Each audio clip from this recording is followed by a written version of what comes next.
ఒక అడవికి దగ్గరగా ఉన్న ఒక ఊరిలో శౌర్య అనే ఒక మహాబలవంతుడు ధైర్యశాలి నివసిస్తూ ఉండేవాడు.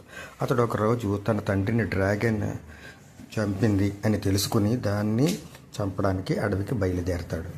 డ్రాగన్ని కలుసుకుంటాడు. కానీ డ్రాగన్ ఇలా చెబుతుంది, మీ తండ్రి నేను స్నేహితులు. మీ తండ్రి నాకు సహాయం చేశాడు.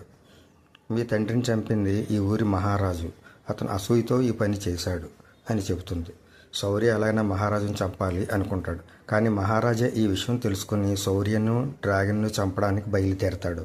మహాభీకర యుద్ధం జరుగుతుంది. ఇందులో మహారాజు సైనికులతో సహా చనిపోతాడు.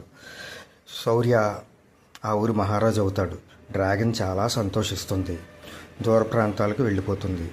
శౌర్య తన తండ్రి మీద ఉన్న అపవాదును తొలగిస్తాడు. ప్రజలను చక్కగా పాలిస్తూ ఉంటాడు. మంచి పేరు తెచ్చుకుంటాడు.